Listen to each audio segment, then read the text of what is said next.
శ్రీమాత్రే నమః. శ్రీమాత్రే నమః. శివాయ గురవే నమః. శివాయ గురవే నమః. శివాయ గురవే నమః. శివాయ గురవే నమః. శివాయ గురవే నమః. శివాయ గురవే నమః. సానందమానందవనే వసంతం ఆనందమానందవనే వసంతం. ఆనందగంధం హతపాపవృందం ఆనందగంధం వారాణసీనాథమనాథనాథం శ్రీ విశ్వనాథం శరణం ప్రపద్యే. శ్రీ విశ్వనాథం శరణం ప్రపద్యే. విశ్వేశం మాధవం గృంధిం విశ్వేశం మాధవం గృంధిం దండపాడించ భైరవం దండపాణించ భైరవం. వందే కాశీం గుహాం గంగాం వందే కాశీముఖాం గంగాం. భవానీం మణికర్ణికాం భవానీం మణికర్ణికాం. సచ్చిదానందరూపాయ సచ్చిదానందరూపాయ విశ్వోత్పత్యాదిహేతవే విశ్వోత్పత్యాదిహేతవే తాపత్రయ వినాశాయ తాపత్రయ వినాశాయ శ్రీకృష్ణాయ వయం నమః. శ్రీకృష్ణాయ వయం నమః. సచ్చిదానందరూపాయ సచ్చిదానందరూపాయ విశ్వోత్పత్యాదిహేతవే విశ్వోత్పత్యాదిహేతవే తాపత్రయ నివాసాయ తాపత్రయ వినాశాయ శ్రీకృష్ణాయ వయం నమః. శ్రీకృష్ణాయ వయం నమః. సచ్చిదానందరూపాయ సచ్చిదానందరూపాయ విశ్వోత్పత్యాదిహేతవే విశ్వోత్పత్యాదిహేతవే తాపత్రయ వినాశాయ తాపత్రయ వినాశాయ శ్రీకృష్ణాయ వయం నమః. శ్రీకృష్ణాయ వయం నమః. శ్రీకృష్ణ గోవింద హరే మురారే శ్రీకృష్ణ గోవింద హరే మురారే. హే నాథ నారాయణ వాసుదేవా హే నాథ నారాయణ వాసుదేవ. శ్రీకృష్ణ గోవింద హరే మురారే శ్రీకృష్ణ గోవింద హరే మురారే. హే నాథ నారాయణ వాసుదేవా హే నాథ నారాయణ వాసుదేవ.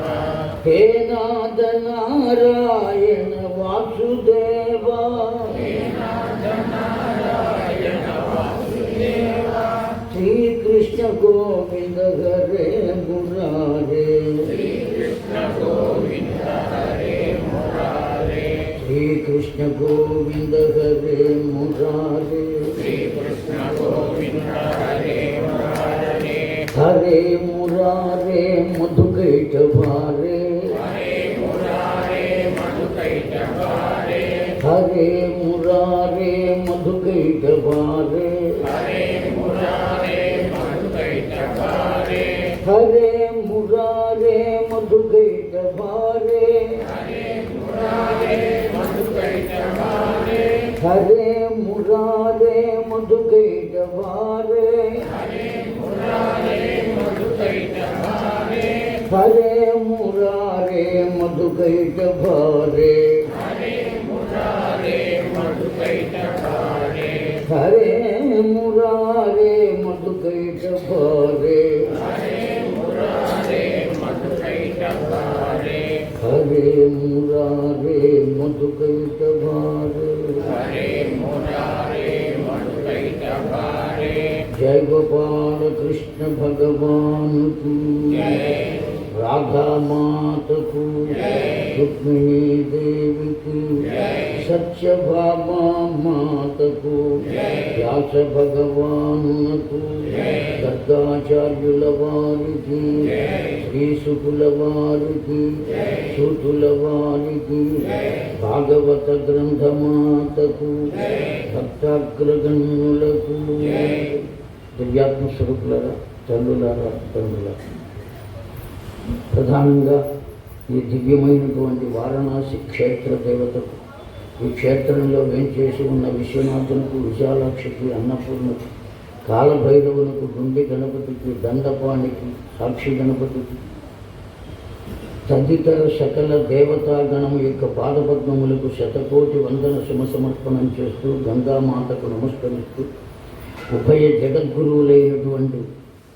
శ్రీ శ్రీ శ్రీ శ్రీ భారతీ తీర్థ స్వామివారి, మహాస్వామివారి, విధుశేఖర భారతీ స్వామివారి దివ్య చరణారవిందములకు, బ్రహ్మానంద తీర్థ స్వామివారి యొక్క దివ్య చరణారవిందములకు శతకోటి వందన సమర్పణం చేస్తూ శ్రీమద్ భాగవత గాథ గర్గ సంహితను శ్రవణం చేయడానికి వస్తూ ఉన్న తల్లులకు, తండ్రులకు ఆ దేవదేవుడైన జగన్నాథుని దివ్య ఆశీస్సులు కలగవలసిందిగా కోరుకుంటూ, ఈరోజు ఉదయం మనం అనేకములైనటువంటి స్వామి యొక్క దివ్య తత్వములను వేదాంతపరంగా, అంతేకాదు పెద్దల యొక్క ఆజ్ఞను అనుసరించి ఎవరు శిక్ష అనుభవిస్తారు, ఆ మూడు దేహాల యొక్క పరమావధి ఏమిటి, ఎందుకు మూడు దేహాలు ఉండాలి, ఈ విషయాలన్నీ కూడా మనం చేసుకున్నాం.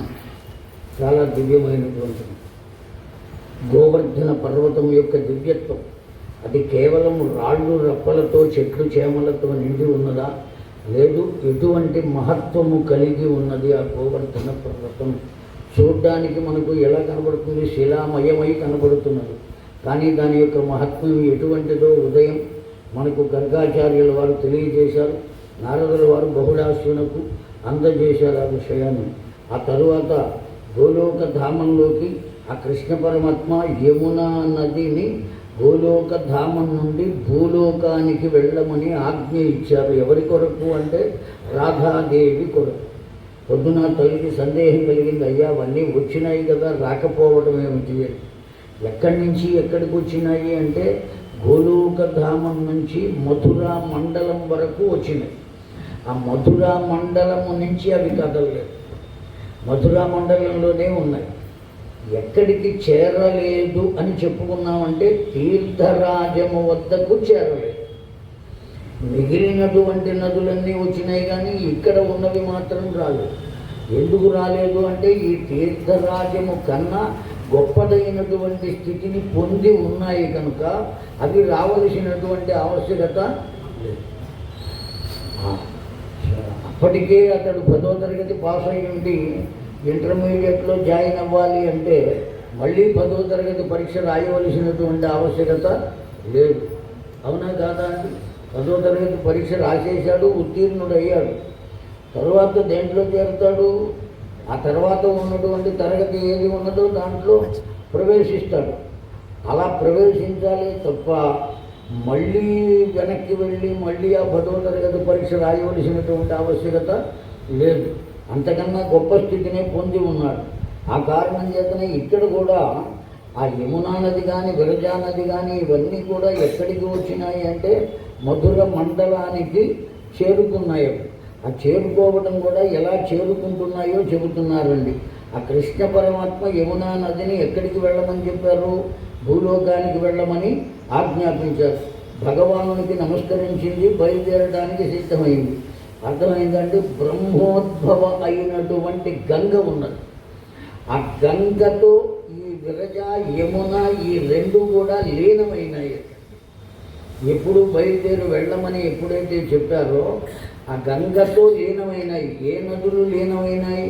యమునా నది లీనమైంది, విరజా నది లీనమయ్యేది. ఇప్పుడు ఈ మూడు కలిసే బయలుదేరినాయండి. అర్థమైందండి? ఎట్లా బయలుదేరినాయి, ఏ మార్గం నుంచి వచ్చినాయి అంటే వామనావతారంలో భగవంతుని యొక్క గోరు తగిలి ఆ కర్పరము చీలి ఎట్లా అయితే బయటకు మార్గం ఏర్పడిందో ఆ మార్గం నుంచి బయటకు వచ్చినాయి. ఎప్పుడైతే ఒకటే మనం గుర్తించాలి. దాని గురించి మనం ఏం చెప్పుకున్నాం? కర్పరము చీలుట అనేటువంటి దాని గురించి మనం ఏం చెప్పుకున్నామంటే కపాల మోక్షము దొరుకుట అని చెప్పుకున్నాం. గుర్తున్నదా అండి? ఇక్కడ ఈ వారం రోజుల్లోని వారం రోజులు కాలేదనుకోండి, 4వ రోజు ఈ జరిగిన 3 రోజుల్లో మనం చెప్పుకున్నాం. ఆ కపాలము ఎప్పుడైతే దానంతటా అది చిట్లుతుందో అప్పుడు ఏం కలుగుతుంది? మోక్షం కలుగుతుంది అని ఆ జీవుడికి. ఈ కర్పరము చీలినటువంటి మార్గం ఏదైతే ఉంటుందో ఆ మార్గంలోకి వచ్చి అక్కడ ఉన్నటువంటి జలంలో కలిసిన ఈ 3 గంగా, యమున, విరజ ఈ 3 కూడా అక్కడ కలిసినాయి అన్నారు. ఆ జలంతో కలిసి అజిత పదము అని ఉన్నదండి. ఈ అజిత పదము దేనికి మార్గాన్ని చూపిస్తుందట? ఈ ఊర్ధ్వలోకాలకు వెళ్ళేటువంటి మార్గం ఏదైతే ఉందో దాన్ని అజిత పదము అంటే ఎవరు దానిని జయించలేరు. జితము అంటే జయించడం, అజితము అంటే ఎవరు ఆ మార్గాన్ని జయించలేరు. ఎవరు ఆ మార్గంలో వెళ్ళగలుగుతారు అంటే కేవలం ఒకే ఒక్క మాట చెప్పారు. గర్గాచార్యులు వారు చెప్పారని చెబుతున్నారు. గురుర్ అనుగ్రహం సంభావ్యతే తదేవ ప్రవర్తయ అజిత మార్గం. ఈ అజిత మార్గంలోకి వెళ్ళేవారు ఎవరయ్యా అంటే కేవలం గురువు గారి అనుగ్రహం కలిగినటువంటి వాళ్ళు మాత్రమే వెళ్ళగలుగుతారు. ఆ గురుదేవుల అనుగ్రహం ఉన్నటువంటి వాళ్ళు. మిగతా వాళ్ళంతా ఏ ఏ మార్గాల్లో పెడతారో వాళ్ళకి తెలియకపోవచ్చు, తెలియవచ్చు. కానీ ఖచ్చితంగా ఇది ఈ మార్గము అని తెలిసి వెళ్ళేటువంటి మార్గం ఏదయ్యా అంటే గురువుల అనుగ్రహం చేత కలిగేది. అందుకనే త్యాగయ్య కూడా గానం చేసేటప్పుడు తెలిసి రామచింతన చేయవే మనస అని ప్రార్థించాడు. ఆ రామ రామ అనేది కూడా ఊరికే అంటం కాకుండా ఆ నామం యొక్క మాహాత్మ్యాన్ని తెలుసుకుని ఆ చింతన చేయి. తెలుసుకుంటే ఏమవుతుందండి? ఆ నామం యొక్క మహత్యం, ఆ నామం యొక్క దివ్యత్వం. రామ ఎందుకు వచ్చింది ఆ పేరు? ఆ మహత్యం ఎప్పుడైతే మనకు తెలుస్తుందో ఆ 2 అక్షరాలు పలకంగానే ఆ మహత్యం మొత్తం మన కళ్ళ ముందు తిరుగుతూ ఉంటుంది. ఆ భావాన్ని మనం పొందేటువంటి అవకాశం ఉంటుంది. ఆ భావం పొందితే కలిగేటువంటి దాన్ని ఏమంటామయ్యా అంటే ఆనందము అని అంటాం. మనం అందరం పొందవలసింది కేవలం సుఖం కాదు, ఆనందం అనే కదా చెబుతున్నది. ఎంతమంది పౌరాణికులు చెప్పినా, ఎన్నిసార్లు మీరు విన్నా, ఎన్నిసార్లు మేము అన్నా పొందవలసింది ఏమిటి చెప్పండి? సుఖమా, ఆనందమా? ఆనందమే. ఆ విషయాన్ని గట్టిగా చెప్పండి ఇంకొకసారి. ఆనందం పొంది తీరాలి. ఏదో నేనేదో చెప్పేవాడిని మీరు వినేవాళ్ళని కాదు, గుర్తు ఉండటం కోసం మరొకసారి చెప్పించడం. మనం పొందవలసింది ఏమిటంటే ఆనందమే పొందాలి. సుఖంతో మనకేం పని? రమణ మహర్షుల వారు చెప్పారు, ఏ సుఖమైనా 2 దుఃఖములకు మధ్యలో ఉంటుంది అని చెప్పారు. ఎక్కడ ఉంటుందండి? చాలా చమత్కారంగా మాట్లాడతారు వారు. ఆ 2 సుఖాలకు మధ్యలో ఉంటుందట సుఖం అనేటువంటిది. ఏమిటి ఆ 2 దుఃఖాలు అంటే నేను ఇంకా సుఖపట్టలేదు, వాళ్ళంతా సుఖపడుతున్నారు అనే దుఃఖం ప్రతి మానవుడికి ఉండేది. అవునా కాదా అండి? ఒక్కొక్కరు చెబుతూ ఉంటాడు. వాడు చూసావా, మొన్న వచ్చాడు ఈ కాశీనగరంలో, నేను ఎప్పటి నుంచి ఉంటున్నా, 40 సంవత్సరాల నుంచి ఉంటున్నా. వాడు వచ్చాడు, 80 లక్షలు పెట్టి ఓ ఇల్లు కొనుక్కున్నాడు, వాడు ఉన్నాడు, నేను ఈ గుడిసెలోనే ఉంటున్నా. నీ కర్మం అది, వాడి అదృష్టం అది. దానికి ఎవడేం చేస్తాడు? ఏమంటే ఆ దండపానికి నువ్వంటే చాలా ఇష్టం, అందుకని నీకు 80 లక్షలు పెట్టి ఓ భవనం కొనిపెట్టాడు వాడు. నువ్వు ఆ దండపాన్ని పట్టుకోలేదు, వదిలిపెట్టేసావు. అందుకని నువ్వు ఆ గుడిసెలు కనీసం నిన్ను అందులో అయినా ఉంచాడు ఈ కాశీనగరంలో. దాని గురించి ఆనందపడు. దొరికిన దానికి ఆనందపడు, దొరకని దానికోసం దుఃఖపడడానికి లేదు. నాకు ఇంకా రాలేదు అనే దుఃఖం ముందుంది. ఎప్పుడో వాడికి సంతోషం కలిగి నీకు కూడా ఆనందాన్ని ఇస్తాడు, ఆ సుఖాన్ని ఇచ్చాడు. ఏ సుఖమైనా ఎంతసేపు ఉంటుంది అనేది ప్రశ్న. ఎంతసేపు ఉంటుందండి? క్షణకాలం అని చెప్పారు. క్షణం కన్నా తక్కువ కాలమే ఉంటుందట సుఖం. అది కాక అయిపోతుంది. వెంటనే ఏమనిపిస్తుంది మనకు? అయ్యో అప్పుడే అయిపోయిందా అనేటువంటి దుఃఖం పక్కనే ఉంటుంది. ఇంకా నాకు రాలేదనే దుఃఖం, అప్పుడే అయిపోయిందా అనే దుఃఖం. ఈ రెండింటికి మధ్యలో ఉండేటువంటిది సుఖం. కనుక ఇటువంటి సుఖంతో మనకేమీ పని లేదు. మనం కోరుకోవలసింది దేన్నయ్యా అంటే శాశ్వతమైనటువంటి దాన్ని. ఆ శాశ్వతమైనది దుఃఖమైనా కోరుకో, శాశ్వతమైన సుఖమైనా కోరుకో. శాశ్వతమైన సుఖాన్ని ఆనందము అని పిలుస్తున్నాం మనం. ఆ శాశ్వతమైన దాని ఆనందం దానిది, అంతే కదండి. మనకు అదేది పట్టకూడదు. ఆ రోడ్డు మీద వెళుతుంటే అనేక రకాలైన వాహనాలు తిరుగుతూ ఉంటాయి, వాళ్ళు అనేక రకాలుగా ప్రయత్నం చేస్తూ మన పని మనం అవేవి పట్టించుకోకూడదు. కనుక దివ్యాత్మస్వరూపం వాటి ఆనందంలో అవి ఉన్నాయి. ఎవరైనా పొందవలసింది ఆనందమేనండి, సుఖం మాత్రం కాదు. సుఖం కోసం కోరకూడదు. ఎందుకు కోరకూడదు అంటే దుఃఖముల కోసం కోరుకునేటువంటి వాళ్ళు ఎవరైనా ఉన్నారా? నాకు ఇటువంటి దుఃఖం వస్తే నీకు శరీరానికి కవచం చేయిస్తామయ్యా అని విశ్వనాథుడికి మొక్కుకునేవారు ఎవరైనా ఉన్నారు. ఇదిగో ఇటువంటి దుఃఖం నాకు రావాలి, వస్తే నేను నీకు కవచం చేయిస్తానయ్యా అని మొక్కుకునేటువంటి వారు లోకంలో ఎవరైనా ఉన్నారా? పొరపాటున కూడా లేరు. దేనికి మొక్కుకుంటారు? ఇదిగో ఈ సుఖం కలిగితే నేను ఇది నీకు చేయిస్తానయ్యా అని మొక్కుకుంటారు. ఎంత అమాయకత్వం అండి, మానవత్వం. కేవలం మిమ్మల్ని అందరినీ అంటారు, అసలు మానవత్వమే అమాయకత్వం. కారణం ఏమి అంటే దుఃఖములు ఎట్లా అయితే మనం అడగకపోయినా వచ్చుచున్నవో సుఖములు కూడా మనం అడగకపోయినా వచ్చును. దేనివల్ల వచ్చును? మనము చేసినటువంటి సత్కర్మలకు ఫలితముగా సుఖములు అందును, మనము చేసిన దుష్కర్మలకు ఫలితముగా కష్టములు దుఃఖములు అందును. కనుక మనం చేసినవే ఉన్నాయి కదా, డిపాజిట్ చేసుకున్నాం కదా మనం. అయితే నాకు ఏమీ రావటం లేదయ్యా అని ఏ మానవుడైనా అన్నాడు అంటే దాని వెనుక ఉన్న భావం ఏమంటే గడచినటువంటి జన్మలలో నీవు ఏ విధమైన సత్కర్మలు చెయ్యలేదు అనేటువంటి నిర్ణయాన్ని నీవు చేసుకుని దిటవు చేసుకుని ఇక నుంచైనా సత్కర్మలు చేసుకోవడానికి సిద్ధంగా ఉండాలి.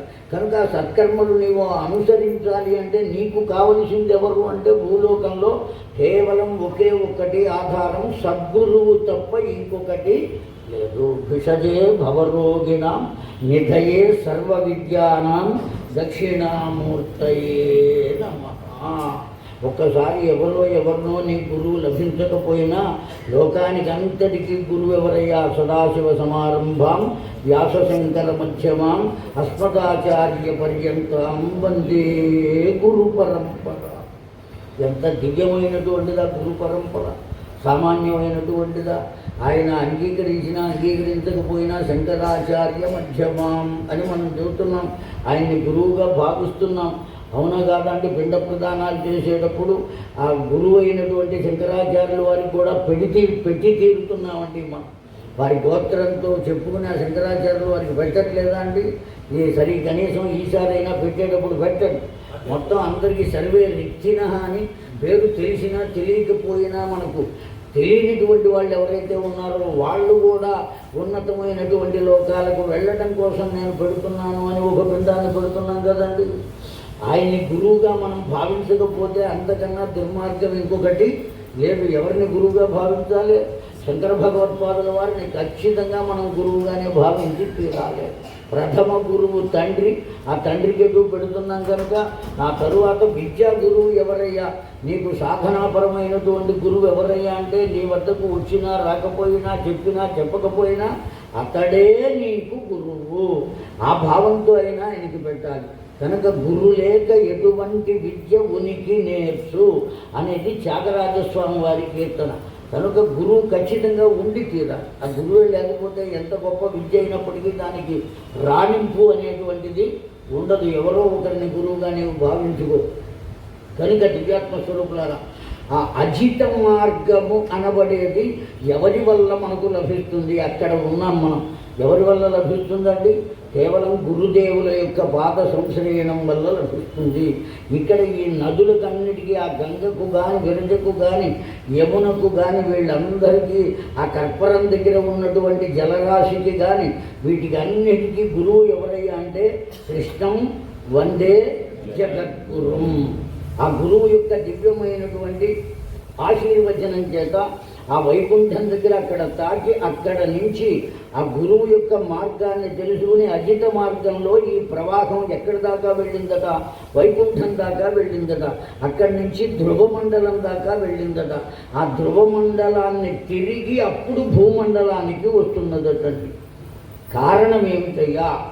ధ్రువమండలం అంటే శాశ్వత మండలం అని అర్థం. ఆ గోలోకానికి ప్రదక్షిణం చేసింది. ఎవరైతే నీవు భూమండలానికి వెళ్ళి ఆ మధుర మండలంలో ప్రవేశించవలసింది అని ఆజ్ఞ ఇచ్చారో వారికి ఏం చేసిందట? త్రిప్రదక్షిణం చేసిందట. ప్రవాహం చేసి బయలుదేరిన తర్వాత ఈ భూభాగానికి వచ్చేటప్పుడు అక్కడ మళ్ళీ ఈ నదులు విడిపడినాయటండి. ఏవేవి కలిసి వచ్చినాయో అవి మళ్ళీ ఎక్కడ విడిపడినాయి అంటే హిమవత్ పర్వత ప్రాంతం దగ్గరికి వచ్చేటప్పటికి విడిపడినాయి. అక్కడి నుంచి యమున ఎక్కడికి వచ్చింది అంటే ఉత్తర హిందూస్థానం వైపుకు ప్రవహించిందట. గంగ ఎక్కడికి వెళ్ళింది అంటే హిమవత్ పర్వత ప్రాంతానికి చేరుకున్నదట. అక్కడ నుంచి విరజా నది ఎటు వెళ్ళింది అంటే పశ్చిమ దిక్కుగా ప్రవహించి వెళ్ళిందట. ఈ 3 నదులు కలిసినాయి కదా. ఈ 3 నదుల యొక్క కలయిక ఎక్కడి దాకా ఉన్నది అంటే భగవత్ ప్రదేశంలో ఆ పాద ప్రాంతంలో ఉన్నంత వరకు కలిసే ఉన్నాయి. మళ్ళీ కిందికి వచ్చేటప్పటికి ఏమైనాయి అని చెప్పుకున్నామండి. వేదికవి విడిపోయినాయి. ఇప్పుడు మనకేమర్థమయ్యింది? మనమందరం కలిసి ఉండేది ఎక్కడ కలిసి ఉండగలుగుతామంటే వారి పాదాల దగ్గరే ఉండగలుగుతాం. భూమండలానికి వచ్చామా అంతకుముందు కలిసి ఉన్న వాళ్ళు కూడా ఏమైపోతారు? విడిపోతారు తప్ప ఒక్కటిగా ఉండేటువంటి అవకాశం లేదు. ఆవిడెవరో తెలివి తక్కువగా భర్తను అడిగిందట, ఏమండి ఎంతక్క స్వర్గలోకంలో కూడా మన ఇద్దరమే కలిసి ఓ గది తీసుకుని ఉందామండి, వెళ్ళిన తర్వాత మరణించిన తర్వాత మన ఇద్దరమే ఉంటాం స్వర్గలోకంలో కూడా అని అడిగిందట పాపం భార్య. ఆ భర్త నా వంటి వాడే, చమత్కారం. ఆ కారణం చేత వాడు అన్నాడు, వచ్చి వెళ్ళిదానా అక్కడికి కూడా నువ్వే వస్తే అది స్వర్గం ఎట్లా అవుతుంది అని. ఏమండి కనుక ఎక్కడ కలిసి ఉండే అవకాశం లేదు. ఎక్కడ కలిసి ఉంటారు అంటే భగవంతుని పాదపద్మాల దగ్గరకు వెళ్ళామా అందరం కలిసి ఉంటాం. ఇప్పుడు అందరం కలిసాం. మనం ఇక్కడ దేనికోసం కలిసాం చెప్పండి? ఇక్కడే కనబడుతోంది, మనకు కనబడుతోందా లేదా? దేనికోసం కలిసాం? ఆ భగవంతుడు ఆ పరమాత్మ యొక్క దివ్యమైన తత్వాన్ని ఎరుకగలుగుట కొరకు వచ్చాం మనం అందరం. ఎప్పుడైతే ఆ తత్వం ఉంటుందో అక్కడ కలుస్తాం. ఆ తత్వం కాస్త పక్కకు తప్పుకుంటే ఎవరికి వారే ఇది సంగతి. కనుక ఆ హిమాలయ పర్వతాల నుంచి ప్రవర్తించింది. ఆ యమున కళింగ పర్వతం మీద నుంచి వచ్చిందటండి. దాన్నే కళింగ పర్వతము అని కూడా అంటారు. ఆ వచ్చినటువంటి ఆ ఎముకకు కళింగ పర్వతం మీద నుంచి వచ్చింది కనుకనే కాళింది అనేటువంటి పేరు వచ్చింది అని చెప్పారు. యమునా నదినే మనం ఏమంటాం? కాళింది అని అంటాం. అంతేకాదు ఆవిడకు ఇంకో పేరు కూడా ఉన్నదటండి, కృష్ణ అనే పేరు కూడా ఉంది. ప్రవర్తయా కృష్ణ మధురా మండలం నిజయుక్తయా స్వయం శోభ తథైవ కించనం స్వాత్మాలాపం కృష్ణయోగం. జయదేవుడు కీర్తించినటువంటి కీర్తన ఎంతో దివ్యమైనటువంటిది. కృష్ణ అని పిలిచాడు ఆ యమునా నదిని. ఎందుకని అట్లా పిలిచాడండి? అక్కడెక్కడో బెల్లవాడ దగ్గర నుంచి అటువైపు నుంచి ప్రవహిస్తుంది కదా కృష్ణా నది. దానికి యమునకు సంబంధం ఏమంటే ఆయన కవి కదండి. ఆ యమునా నది ఏ విధంగా ఉంటుంది? నల్లగా ఉంటుంది. అందుకోసమని ఆయన యమునా నదిని ఏమని పిలిచాడు? కృష్ణ అని పిలిచాడు. నల్లగా ఉంటుంది కనుక. ఆయన కవి కనుక రవికాంతనితో కవికాంచును అని సూత్రం. సూర్య భగవానునకు కూడా కనపడనటువంటి దివ్యత్వాలు ఎవరికి కనపడతాయట? రచించేటువంటి కవులకు కనపడతాయి, వాళ్ళు వర్ణిస్తారు అని వ్యాకరణ శాస్త్రం చెప్పినటువంటి మాట. కనుక ఆ విధంగా కాళింది అనేటువంటి పేర్లు వచ్చినాయండి. అనేక ప్రాంతాలను పవిత్రం చేస్తూ చేస్తూ ఆ కాళింది ఎక్కడికి వచ్చింది? ఖాండవనానికి చేరుకున్నదటండి. ఆ కృష్ణ పరమాత్ముని తనకు అధిపతిగా చేసుకుని భావించిందట. దివ్య దేహాన్ని పొందింది. అక్కడ రాసక్రీడ జరిపింది. ఎవరు జరిపింది? యమున. శ్రీమద్ భాగవతంలో మనకు కనబడుతుందండి. ఆ పసిపిల్ల వాడిని ఆ బుట్టలో పెట్టుకుని వచ్చేటప్పటికి ఆ యమున వాడిని ముట్టుకుందామని, వాడిని తాకుదామని, వాడిని ఎత్తుకుందామని, వాడిని ఒక్కసారి ముద్దు పెట్టుకుందామని ఎన్ని రకాలుగా భావించింది ఆ యమున. భావించి పైకి పొంగుతుంటే వాడు ఏం చేశాట, అసలు వ్యాస భగవానుడు చెప్పాడు. ఆ బుట్టలో కాళ్ళు ముడుచుకుని పడుకున్నవాడు, అరే ఇది బాగా పొంగుతోంది, నా తండ్రి అయినటువంటి వసుదేవుడు దీన్ని దాటి వెళ్ళలేకపోతాడు ఆ గోకులానికి, కనుక ఏం చేయాలి, అది పైకి పొంగకుండా నన్ను తాకే అవకాశం నేనే దానికి కల్పిస్తే అది పైకి పొంగకుండా ఉంటుంది, నా తండ్రి తేలిగ్గా పెడతాడు కదా అని ఆ బుట్టలో పడుకున్న నల్లని వాడు పసివాడు ఆలోచించి తానే ముడుచుకుని పడుకున్నవాడు 2 పాదములు బయటకు పెడితే ఆ పాదములు యమునకు తగిలితే ఆ పాదములను ప్రక్షాళన చేసి పులకించిపోయింది యమున అని చెప్పారు శ్రీమద్ భాగవతం. ఎంతగా పులకించిపోయిందో, ఆ భగవంతుణ్ణి ముట్టుకుంటే చాలు, వాడిని తాకితే చాలు అని వాడిని అధిపతిగా పొందింది, దివ్య దేహాన్ని పొందింది, రాసక్రీడ చేసింది అన్నారండి. అక్కడి నుంచి బయలుదేరి ఎక్కడికి చేరింది అంటే వ్రజమండలంలో బృందావనం దగ్గరకు వచ్చిందటండి. కృష్ణ పరమాత్మ యొక్క యోగం చేత పరవశించి అక్కడ నుంచి వెళ్లకుండా ఉంటే కృష్ణ పరమాత్మ ఒక్కసారిగా దాని వైపు అట్లా చూశారట. అయ్యో నా మీద కోపాన్ని పొందుతాడేమో, మరల నేను అతన్ని పొందలేకపోతానేమో అనేటువంటి భావన చేత ఎక్కడెక్కడికి వెళ్ళమన్నారో అక్కడికి ప్రయాణం చేస్తూ ఉంటే వాటి ప్రయాణం చేత విరజ గంగ కూడా మళ్ళీ వచ్చి ఎక్కడ కలిసినాయి, యమునలో కలిసినాయి. కలిసినవి ఎక్కడికి చేరుకుంటున్నాయి అంటే క్షీరసాగరే గంతవ్యం వ్యవస్థిత త్రయోరేవ ప్రవహంతి అన్నారు గర్గాచార్యుల వారు. వింటున్నావా బహుళాశ్వ? ఆ నదుల యొక్క ప్రవాహం చిట్ట చివరికి ఎక్కడికి వచ్చిందటండి, గంగా సాగర సంగమంలో కలిసింది. దాన్నే క్షీరసాగరం అని అంటారు. ఆ క్షీరసాగరం దగ్గర మళ్ళీ కలిసినాయేటండి. ఈ నదీ శిరోమణులు ఈ 3 అని చెప్పారు. కొన్ని కోట్ల నదులు ఉండవచ్చు, అంతకన్నా ఎక్కువ నదులు ఉండవచ్చు, కానీ ఇన్ని నదులు కూడా వీటన్నిటిలో కూడా ఈ 3 గొప్ప పవిత్రమైనవి అని చెప్పారు. ఏ 3 అయ్యా అంటే కాళింది, యమునా నది, గంగా నది, విరజా నది. ఆ విరజ అనబడేటువంటిది ఎంత దివ్యత్వం అంటే సర్వస్వమును వదులుకుని కేవల శుద్ధ సత్వమైనటువంటి తత్వంతో ప్రవహిస్తున్నది ఏది అంటే విరజానది. ఆ 3 కలిసి మాట్లాడుకున్నాయట. నీవు సాక్షాత్తు భగవంతుని పాదపద్మముల నుండి ఉద్భవించావు, పరబ్రహ్మం యొక్క విష్ణుపాదోద్భవి గంగా అని కదా మనం అనుకుంటున్నది, అవునా కాదా? ఎట్లా పాదోద్భవి అయ్యింది, ఏ విధంగా విష్ణువు పాదోద్భవి అయ్యిందండి? వామనావతారంలో ఉన్నప్పుడు ఆ కర్పరమునకు ఆ కాలి గోరు మొనభాగము తగిలి చీలి అక్కడ ఉద్భవించినటువంటి గంగ. ఆ గంగయే ఎవరి శిరమున ఉన్నది? ఆ కర్పూరం దగ్గర ఉండేటువంటి జలమే ఎవరి శిరమున ఉన్నది అంటే ఈశ్వరుని శిరమున ఉన్నది. జయ గోపాల కృష్ణ భగవానుకి. 3 రోజుల నుంచి కనబడలేదు కానీ ఇవాళ కనబడుతున్నాయి కాస్త నిద్రావస్థలో ఉన్నటువంటి ముఖబింబ. అందువల్లనే ఒక పొలికేక పెడితే మళ్ళీ లేస్తారు కదా అని. కనుక నా ఉద్యోగం చాలా గొప్పదండి. కేవలం ఉత్తగా చెప్పడమే కాదు, లేపి మళ్ళీ చెప్పడం ఎంత అదృష్టమండి. కనుక అయితే ఒక్కటి, ఎవరు ఏ స్థితిలో ఉంటే మనకెందుకయ్యా ఉన్న 2 గంటలు వృధా చేసుకోవడం ఎందుకు, మన దోవన మనం చెప్పుకుంటూ పోదామంటే ఒక్కటే గుర్తుపెట్టుకోవాలండి. మనం వినేది ఒక్క మాటే అయి ఉండొచ్చు, ఆ మాట ఎటువంటిది?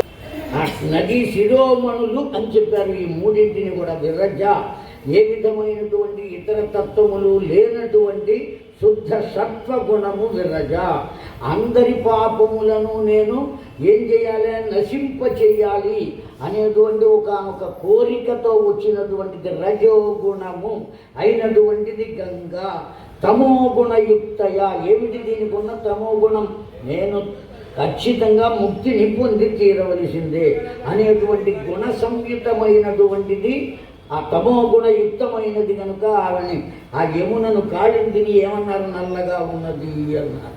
ఈ విధముగా గుణ సముచ్చయం చేత చేరినాయి అన్నారు. వాళ్ళల్లో ఆ నదులు వాటిల్లో అవి మాట్లాడుకున్నాయిట.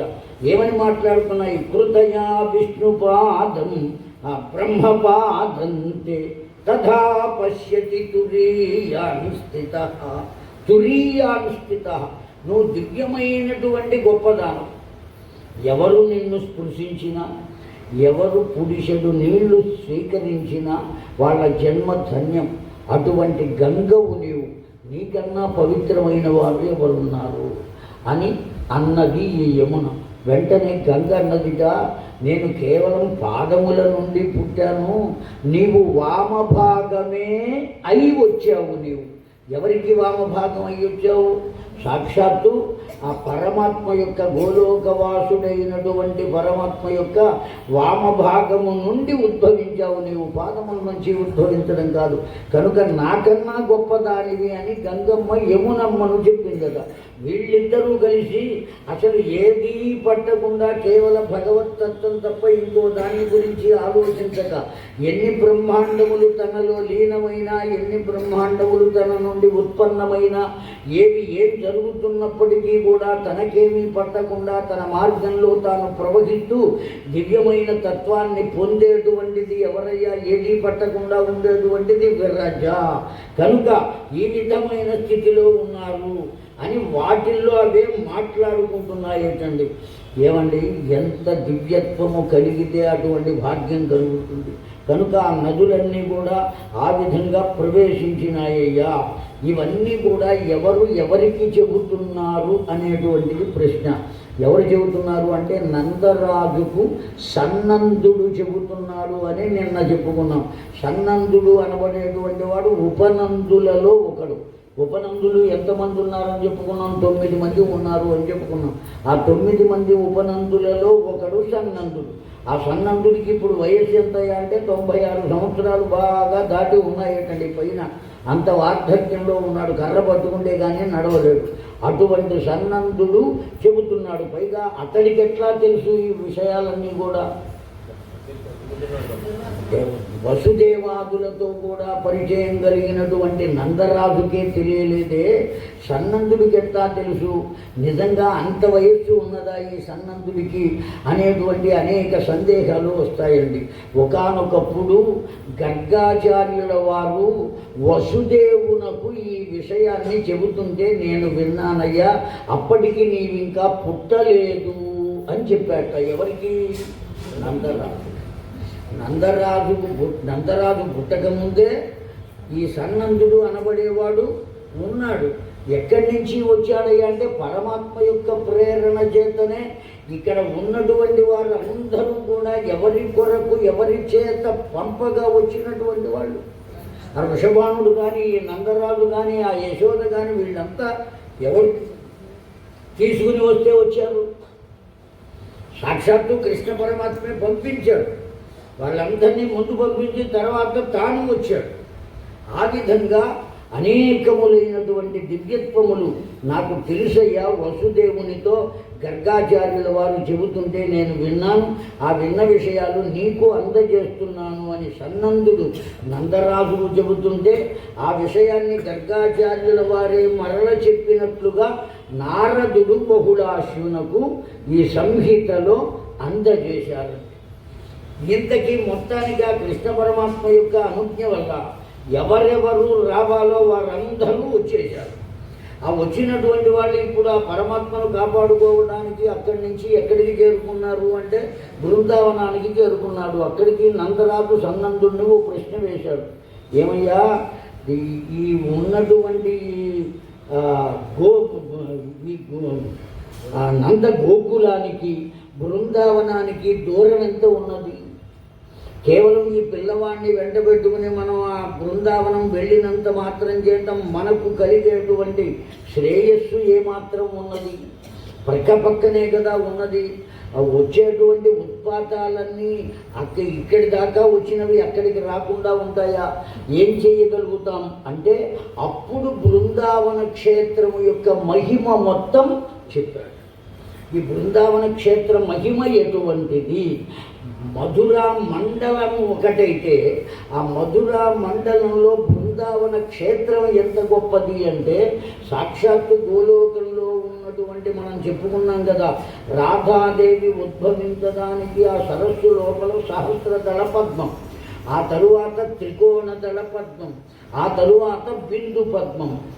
అట్లాగే కృష్ణ పరమాత్మ యొక్క దివ్యత్వం ఆ గోలోకంలో ఎలా కనబడిందని చెప్పుకున్నాము. సహస్రదళ పద్మం, తరువాత షోడశదళ పద్మం, పంచదశదళ పద్మం, అష్టదళ పద్మం, త్రికోణ పద్మం, ఆ తరువాత బిందు పద్మం. ఎన్నిటిల్లో ఘనాఘన కోమల నీలమేఘశ్యాముడై ప్రకాశిస్తుండగా బ్రహ్మ విష్ణు మహేశ్వరుడు గోలోకంలో అతన్ని దర్శించుకున్నారు అని ప్రారంభంలో మనం చెప్పుకున్నాం. ఈ గర్గ సంహితకు ఆ ప్రారంభంలో తెలుసుకున్నాం. అయితే అటువంటి స్థితి కలిగినటువంటి కృష్ణ పరమాత్మ ఇప్పుడు ఎక్కడ ఉన్నాడు అంటే బృందావనంలో ఉన్నాడు. ఆ బృందావన భూమికి మనం చేరుకోవడం చేత ఆ బృందావన భూమి వద్ద ఇప్పుడు ఏవేవి చేరి ఉన్నాయి అంటే విరజ చేరి ఉన్నది, యమున చేరి ఉన్నది, గోవర్ధన పర్వతం చేరి ఉన్నది. అట్లాగే ఎవరు చేరారు అంటే కృష్ణ పరమాత్మ కూడా అక్కడికి చేరుకోవాలి. ఎప్పుడైతే చేరుకుంటాడో గర్గాచార్యులు వారు చెప్పినట్టుగా ప్రదేశం అంతా కూడా ఏమవుతుంది అంటే దివ్యత్వాన్ని పొందుతుంది, గోలోక భావమును పొందుతుంది. కనుక మనం కేవలం ఇతన్ని రక్షించుకోవటం కోసం మాత్రమే కాదు. రెండవది, ఆ గోవర్ధన పర్వతం యొక్క మహత్యాన్ని మనం చెప్పుకున్నాం. ఆ మహత్యము ఎటువంటిది అంటే తనను దర్శించిన వారినందరినీ జీవింపజేయగలిగినటువంటి తత్వము కలిగినది గోవర్ధన పర్వతం. దాని భావం పొద్దున చెప్పుకున్నాం కదండి. గోవర్ధనం అంటే ఏం వర్ధం చెందుతాయి, ఏది వృద్ధి పొందుతుంది అని చెప్పుకున్నాం.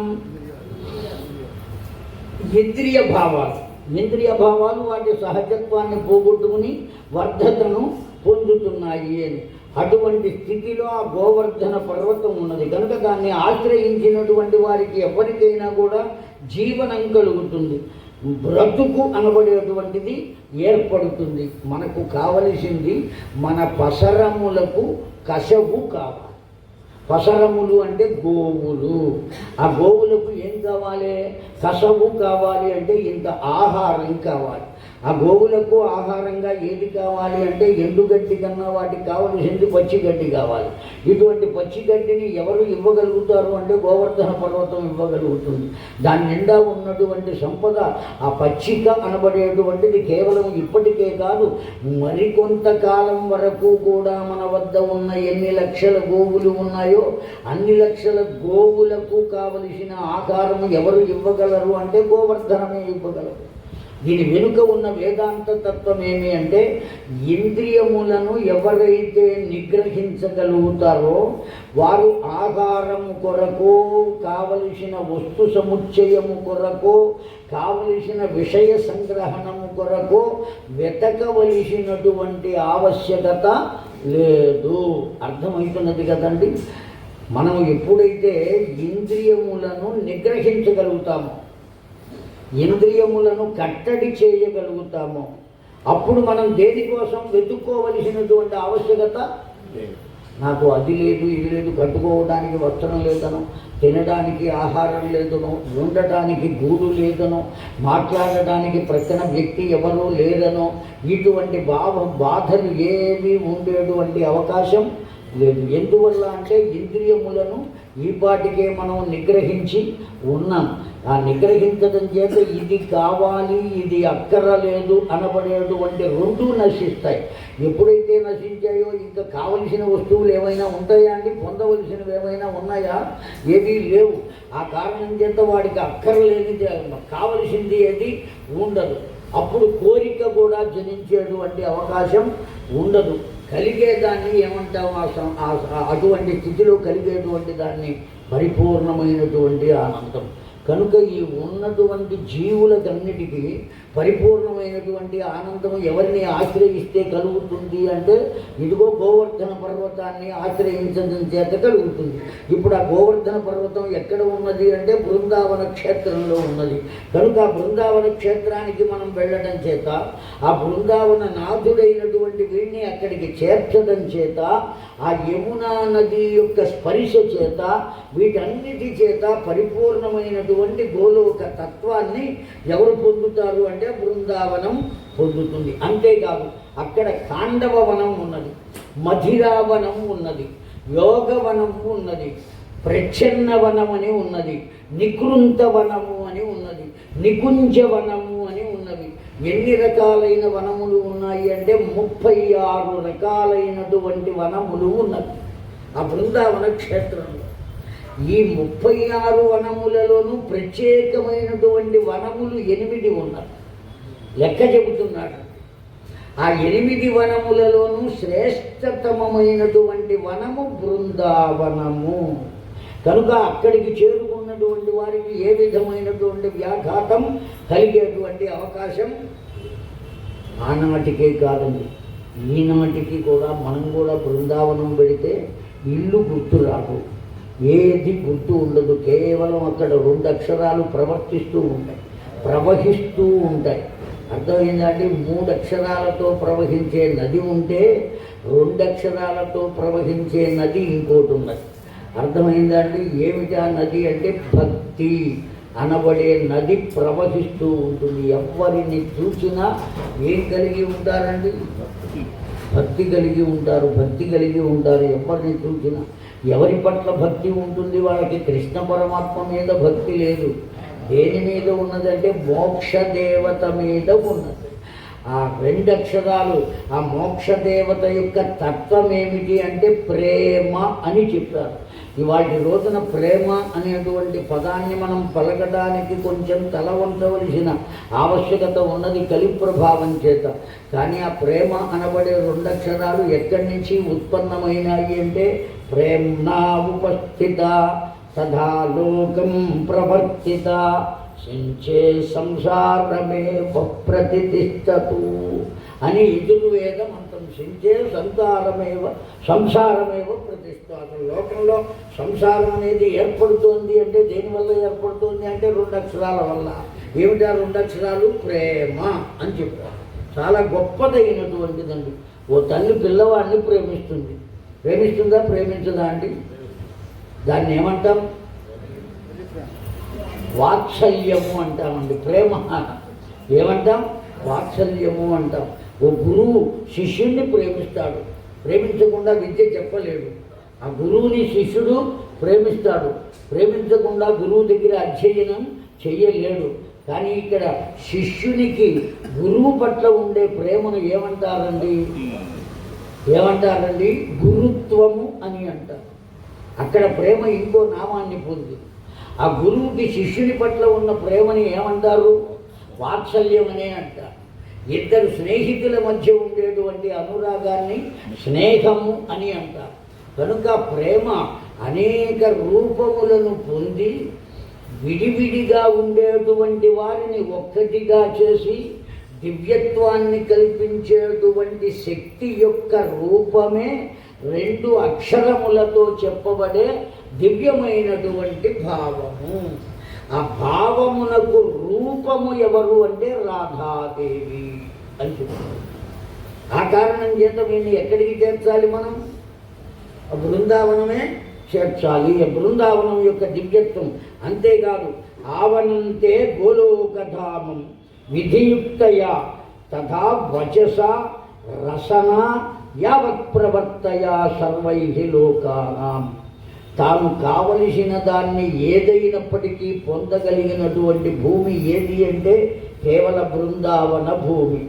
8 వనములలో దివ్యమైనది ఏది అంటే కేవలం బృందావనం. ఎందువల్ల అంటే అక్కడ లభించని వస్తువు అంటూ ఏది?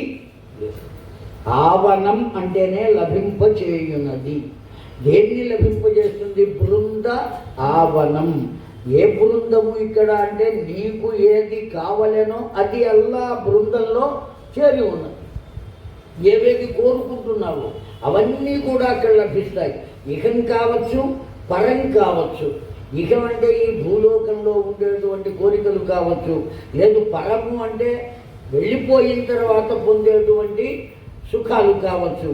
ఏవైనప్పటికీ నీవు కోరుకోవడానికి, నీకు అందించడానికి, నీకు ఇవ్వబడడానికి కావలసినటువంటి భూమిక ఏది అంటే బృందావనం. కనుకనే మనం ఈ పిల్లవాడిని తీసుకుని ఎక్కడికి వెళ్ళాలి? బృందావనం వెళ్ళాలి. మొత్తం అందరూ బయలుదేరారు, బృందావనం చేరుకున్నారు. అవన్నీ ఎక్కడున్నాయో అక్కడికి చేరుకున్నారు.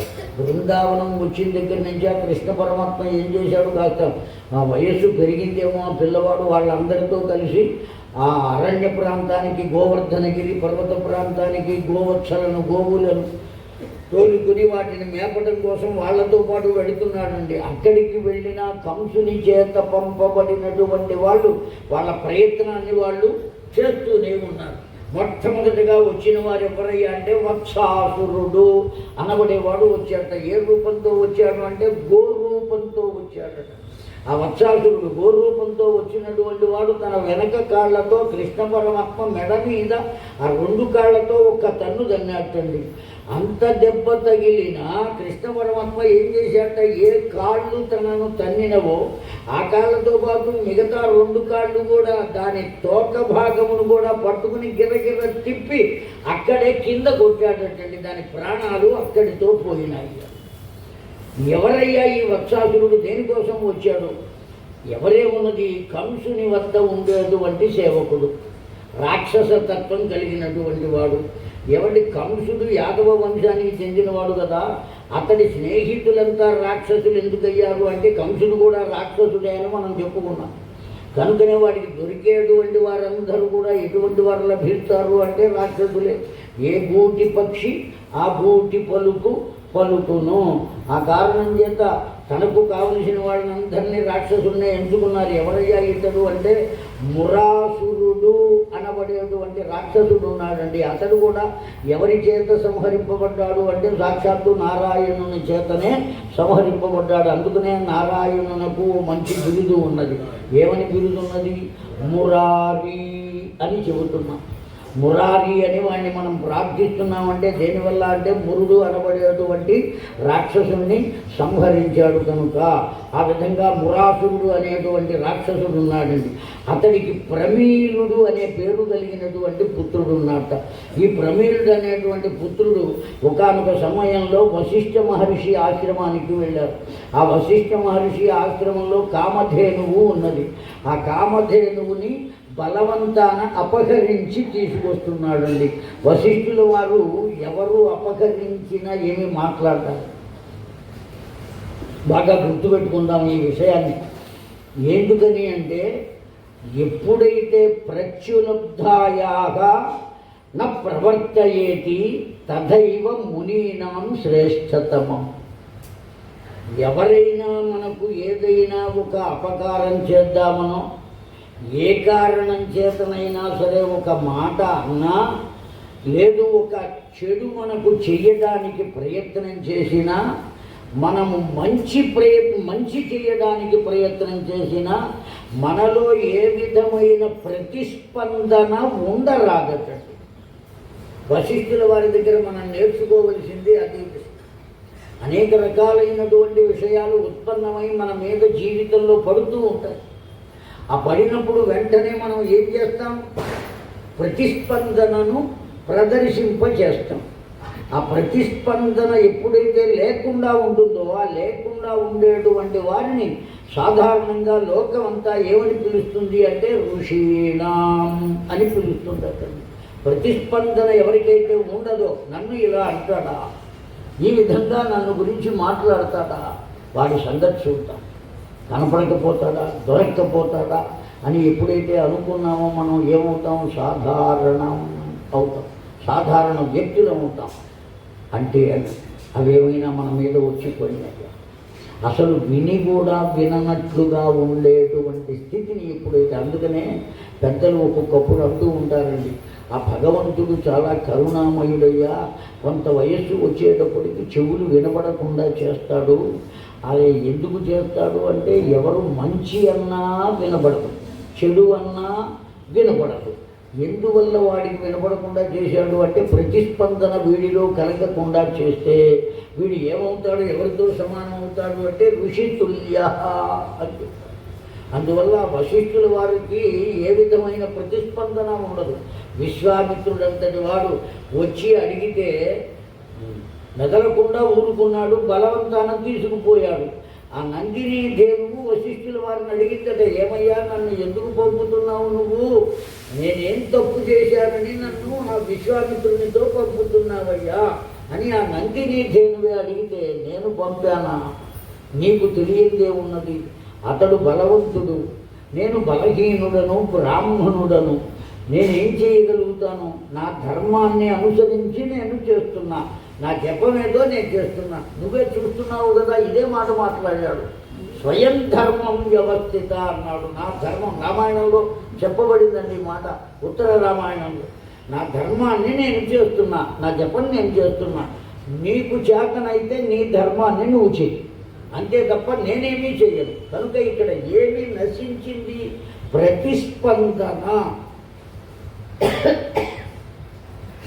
హరి హరి హరి.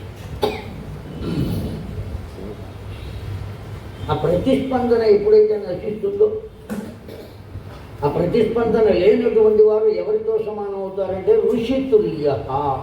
అటువంటి స్థితి కలిగినప్పుడు ఆ నందిని దైవం నుంచి అనేక మంది సేనలు వచ్చారు, ఆ విశ్వామిత్రునితో యుద్ధం చేశారు. ఆ విశ్వామిత్రుడికి ఒక ఋషీశ్వరుడు బ్రహ్మ ఋషి యొక్క దివ్యత్వం ఏమిటో అర్థమై ఏం చేశాడు, నేను కూడా బ్రహ్మర్షిని కావాలి అన్నాడు. రాజ్యాన్ని మొత్తాన్ని వదులుకున్నాడు. బాగా ఆలోచించండి, ఇప్పుడు ఏం జరిగింది, ఇంకొక క్షత్రియుడు కూడా నేను బ్రహ్మర్షిని కావాలి అనేటువంటి కోరికతో అతడు కూడా దివ్యత్వాన్ని పొంది బ్రహ్మర్షిగా కావడానికి మార్గదర్శకమయ్యింది ఈ వశిష్ఠుని యొక్క ప్రతిస్పందన రాహిత్యము అనబడేటువంటి గుణం. కనుక మనలో ఉండేటువంటి ప్రతిస్పందన రాహిత్యం ఏదైతే ఉంటుందో అది ఇంకొకరిని కూడా ఏం చేస్తుందండి, బాగు చేస్తుంది, ఉత్తమమైన స్థితికి చేరుస్తుంది. కనుక మనం దేన్ని పొందాలి, ప్రతిస్పందన రాహిత్యాన్ని పొందాలి. ఏ విధమైనటువంటి ప్రతిస్పందన ఉండకూడదు. అవి ఇప్పుడు ఆ ధేనువుని తీసుకువెళ్తున్నారు.